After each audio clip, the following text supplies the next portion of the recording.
Hello guys, ദേ ഇവിടെ ഒരാൾ കാല് കഴിഞ്ഞിട്ട് ഞൊണ്ടി ഞൊണ്ടി പോകാൻ റോട്ടിയിട്ടൊരു കാഴ്ച കാണാൻ വേണ്ടി. ഞങ്ങളുടെ ഇവിടെയില്ല, കല്യാണം കഴിഞ്ഞ് കഴിയുമ്പോഴത്തേക്ക് ചെക്കനും പെണ്ണും തിരിച്ച് വീട്ടിട്ട് കയറുന്നതിന് മുമ്പ് ചെക്കൻ്റെ കൂട്ടുകാർ വക ചെറിയൊരു പരിപാടിയാണ് കേട്ടോ ഇവിടെ. നമ്മുടെ ഇവിടെ വൈമീതിരില്ലേ, പണ്ട് കൊറോണയൊക്കെ വരുന്നതിന് മുമ്പ് വൈമീതിരി നടക്കുന്ന എല്ലാ ചെക്കന്മാരുടെ കല്യാണത്തിന് തിരിച്ചു വരുമ്പോൾ കൂട്ടുകാരുടെ വക ഇതേപോലെ ഒരു പരിപാടി ഉണ്ടാവും കേട്ടോ. നമുക്കും ഭയങ്കര ഇഷ്ടം ഇതൊക്കെ പോയി റോട്ടിൽ പോയി കാണുന്നത്.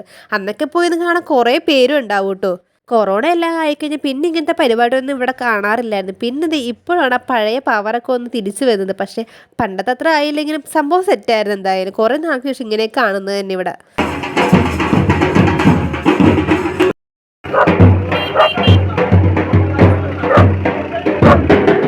അങ്ങനെ ഇതെല്ലാം കണ്ട് നമ്മൾ നേരെ വീട്ടിലേക്ക് വന്നു. ഞാൻ ഉറക്കം അങ്ങ് പാസ്സാക്കി. പിന്നെ ഇതേ ഒരു വൈകുന്നേരം ഇപ്പോൾ എണീറ്റ് നേരെ റിസപ്ഷന് പോകാൻ വേണ്ടി റെഡി ആയിട്ട് നിൽക്കണേണ്.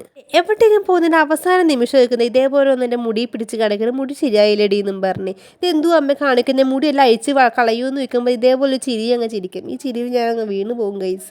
അങ്ങനത്തെ ഞാനും അമ്മയും അവനും കൂടി ഇറങ്ങിയൊക്കെയാണ് ആ റിസപ്ഷന് പോകാനായിട്ട്. റിസപ്ഷൻ അപ്പം നമ്മുടെ അടുത്തുള്ള പോട്ടയമ്പലത്തിന് ഓടിച്ചെടുത്ത് വെച്ചായിരുന്നു കേട്ടോ. അപ്പം നമ്മൾ നേരെ അങ്ങോട്ട് എത്തിയിട്ടുണ്ട്. വന്ന പാടത്തിന് ഒരു വെൽക്കം ഡ്രിങ്കും കുടിച്ച് നമ്മൾ നേരെ അകത്തേട്ട് കയറി. ഇപ്രാവശ്യം നമ്മൾ കറക്റ്റ് സമയത്തായിട്ട് എത്തിയത്. നമ്മൾ എത്തിയപ്പോഴത്തേക്ക് അവിടെ കേക്ക് കട്ടിങ് ഒക്കെ ആയിരുന്നു. കേക്ക് കട്ടിങ് എല്ലാം കഴിഞ്ഞപ്പോൾ നമ്മുടെ ഫുഡ് സെക്ഷൻ അവിടെ ഓപ്പൺ ആയിട്ടുണ്ട്. അപ്പം പിന്നെ കുറേ കസേരയെല്ലാം ഫ്രീ ആയപ്പോൾ നമ്മൾ നേരെ അവിടെ ഒന്ന് ഇരിക്കണമായിരുന്നു.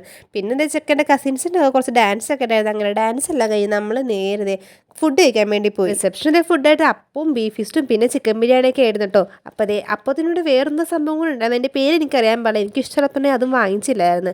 അതിന് ശേഷം ഒരു ഐസ്ക്രീം കൂടി കഴിച്ചിട്ട് ഒരു 9 മണിയൊക്കെ ആയിട്ടുണ്ടാകും നമ്മൾ അവിടെ നിന്ന് ഇറങ്ങുമ്പോഴത്തേക്കും. അങ്ങനെ നമ്മൾ നേരെ തിരിച്ച് വീട്ടിലേക്ക് പോരുവാണ്.